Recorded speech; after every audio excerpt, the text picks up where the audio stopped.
Welcome, everybody, for another episode of Around the Girdle Earth. This is an opportunity for you to meet and learn about the stories of other Dartmouth alumni from all walks of life who take a moment to share their story with us about their Dartmouth experience, what it meant to them, and the impact that it had in their lives. So wherever you're joining us, welcome, bienvenidos. We're happy to be here. Today, our special guest is Maribel Florez. Maribel, why don't you tell us where you're joining us from? Hi, Yovany. Well, I'm joining you from sunny Santiago, Chile.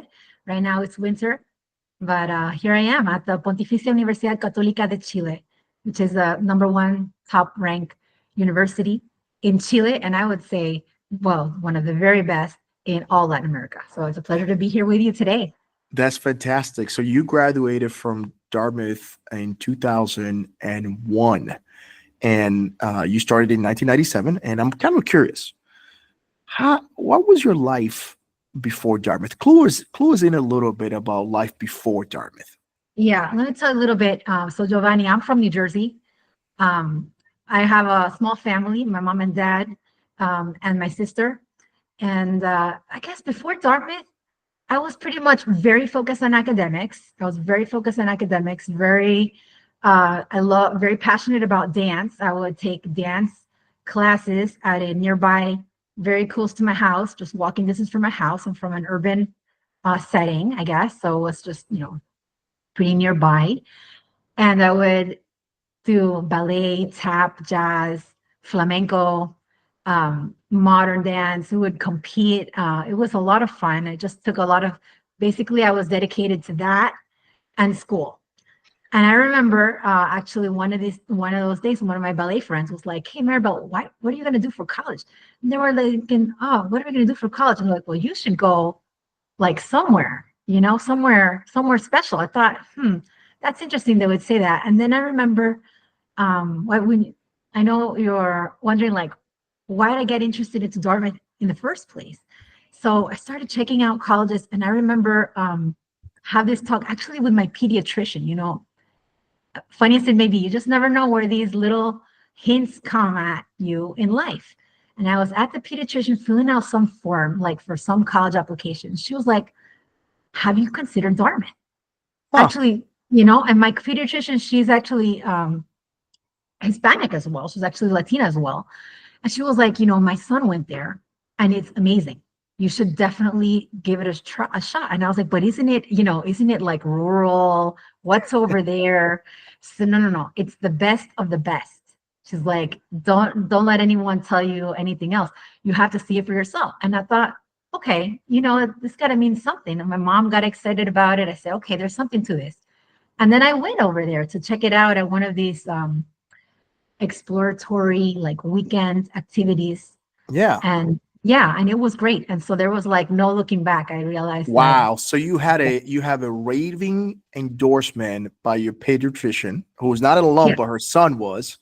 That encouraged you to be like, I gotta explore this thing, make the trip over there. And then I will assume you fell in love with the campus and you applied. Yeah. And I definitely like languages was a thing for me. I studied it took AP Spanish, and I thought, is it just because I'm just good at Spanish, or is it like that I might be good actually at languages? So the language program with Dartmouth was something that really attracted me. Definitely all the cognitive science. We have our undergrads have access to do experiments and to certain lab equipment that other students at bigger universities could only dream of. Of course. So I would say it was a really, really life-changing experience for me. Oh, and of course, that nature experience was also something new for me, and also something that to this day has really marked my life. I've been able to really appreciate that connection with nature in a way that before I would have never even imagined. So let's do a quick round to try to summarize your 4 years at Dartmouth. So help us out real quickly. What was your major? Okay, I majored in cognitive science, and I minored in Japanese language and literature. Okay, did you play any sports or do any hobbies? I did. I was co-president of the fusion dance team. Nice. Did you have any favorite dorms? Let's see, I lived in Lourdes my freshman year. Then Wheelock, I remember. We And then like, all right. Did where you have was a it? favorite? Do you have a favorite Different place. study spot or a place to relax, You know, read? yeah. My favorite is Sanborn. I think you can't beat Sanborn Library. Absolutely. Okay? How many Yeah, all nighters did you pull at Sanborn? a whole bunch of all-nighters, and also all-nighters at phew, computer labs, that kind of thing. Absolutely. Back in the day, we would turn out those papers in the computer lab, right? That's right. I remember it Yeah, very distinctly. What yeah. what class do you still think about? You know, I took this really great philosophy of mind class Oh, wow. where we learn. Yeah, it was really interesting. We learn about Turing machines and all of this back in the day. And it's amazing how I would just love to go back now and see what kinds of things they're talking about in this philosophy of mind class. As well, I took syntax with Lindsay Whe, great linguist, linguistics professor, CS5. I can't imagine Dartmouth without my CS5 class. And what else? Of course, Japanese. I want to have made friends for life with my fellow Japanese students. And that was Wait, really like what diving I into a where I had no prior knowledge and I came out with like some concrete learning. I remember from the Japanese club, they were huge into anime. And did you watch a lot of anime, or did you Not skip on that? really. Okay. No, not yeah, not really. But I did go to the FSP with I thought I would just do it just for fun. I didn't even need to do the language requirement, but it was so good. Like you learned so much from those language courses, those Racias method, that Hmm. it was like totally addictive. And then I went out there. And later on, I actually went back to work for the Ministry of Education in Japan for 2 years at the JET program. So that was a great Wow. experience. Yeah. Wow. It would never have been possible without Dartmouth. Latina in Japan, 2 years. Wow. Yeah. I bet that was a unique experience. Yeah. It was super unique. And there I met people from all over the world, South Africa, other colleagues that were teaching English like me, like from South Africa, from England, from Canada, from Australia, from New Zealand. And that was very special. Of course, not to mention the Japanese, itself, the Japanese Of culture course. itself. I really was able to understand everything around me by the time I left. Like, so I think that was, and I had the skills to do it. Compared with other people that didn't study Japanese, they could just be floating around there and have like literally no idea what's going on. But and they were okay with that. Some people are just fine like that. But for me, I was happy. For me, it was like an achievement to say, okay, I have no idea what all this says around me, but by the time I left, I knew the school song. I knew like everything that was around at the morning meetings. Like I could even like participate in the morning meetings. It Wow. was crazy. Yeah. It's amazing. So, what will be one of the Dartmouth traditions that you still carry on? That I still remember or that I still Although carry you on. still maybe that you continue on. Obviously, for example, based on what you said, Yeah. meeting new people, stepping out of your comfort I want to zone. say, I want to say, I still like nowadays, I still go out for a hike every now and then. I go out for a hike, and probably before Dartmouth, it wouldn't have even occurred to me like to go for a hike. So things so simple as that. That's beautiful. What will be one word that comes to mind when I say Dartmouth College? I would say dialogue, Hmm. dialogue, the I like it. fireside chat. I like.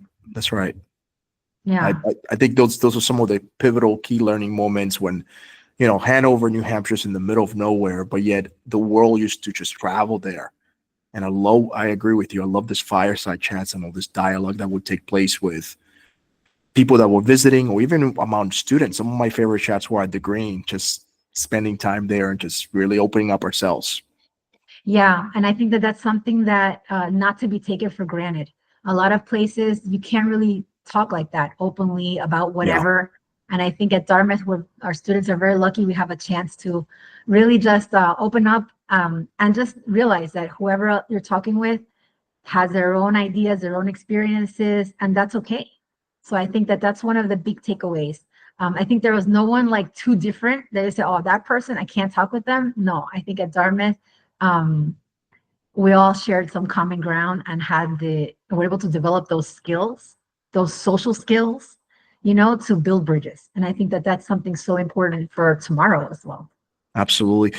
If you had the opportunity to speak back to that incoming freshman and say, hey, look, here's how you optimize the next 4 years of Dartmouth. What advice would you give that younger version of yourself? Yeah. I think, it's so different because, we're all so different, all these Dartmouth incoming freshmen. I think I wouldn't like to think that everyone has the same goals or anything. But one particular thing that I would say is learn something that you can't learn by a Google search, I kind of like that kind of guided me. I thought, all right, what are things I can't learn by Google search? So I thought, okay, I guess computer programming for me, that was like something I wanted to learn. I don't know how these days, that's still going to be important because one thing is that AI does it, but the other thing, you have to know if it's right. You're going to have to know fixing it, The other thing for me was languages, because it puts you in situations where you're going to have to fill in the blanks. And you realize that life is like that. Any new situation you're in, you're going to have to always, in order to learn, you're going to have to be constantly filling in the blanks, guessing, what's the best way to go about this? What did that person really mean when they said, A? They really meant A? Or did they mean like something else? So I think I would just focus on maybe take the opportunity, because the professors at Dartmouth are so great. You can learn about any topic, but I would just say focus on those things that you can't learn by yourself. So after graduating, did you have any surprises or challenges that you face after getting your diploma and going back into the real world? Yeah. I think I like to think that every challenge, you can turn it into a strength, right? They always say that. So, for example, for me, when I came to Chile to live in Chile, I've been here 16 years now, and as a professional in Chile, you realize the context is a lot, right? The context has a big significance in what people value, what's going to get you ahead or what people are going to look up to. So I'd say that that the most important thing that I'd say a challenge I had was thinking that it was obvious, like for instance, my Dartmouth degree or would be like amazing, right? Because here there's like a different system. They're more into like professional licenses, and there's a professional license like for everything. There's a professional license for journalism, for like everything. And I realized that, oh, this is interesting. Maybe I guess I hadn't considered that before. I hadn't considered, oh, I need a professional license. I kind of thought the other way around. I thought I'm not going to be tied down by that. It turns out that I'd say for me, it worked out because thanks to the fact that I didn't have, say, a teaching license in Chile, right? It was actually hard for me to teach English at school the same way I taught in Japan. I've taught Spanish at high schools in New York.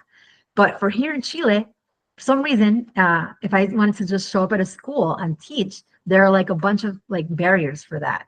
So luckily, it puts me in a different position, So I've been able to do, say, consulting. I was able to work at the at National Council for Education, working on public policy evaluations, for example, and I was able to guide a whole team of teacher coaches to be able to do their job a little more efficiently, effectively, work with principals. And now I'm here at, starting a new area at the Pontificia Universidad Católica de Chile, which is something that, there are these little things, but I would say that just the systems that might be different in different countries. You can never really plan for that, I guess. So Gotcha. yeah. Yeah, that's interesting. And maybe on that topic of highlighting a few of things on your professional journey. So you graduated in 2001, and then you actually went to get a master's of education at Harvard 4 years later. And Yeah. then what are some of the key highlights on life after your degrees? Yeah. I'd say, okay, so at Dartmouth, it was pretty clear to me. They said, okay, cognitive science is an introductory major. It's an introductory major. You can then take it to the next level in different fields. Say you want to go robotics, say you want to go speech therapy. There are different routes that you can take it.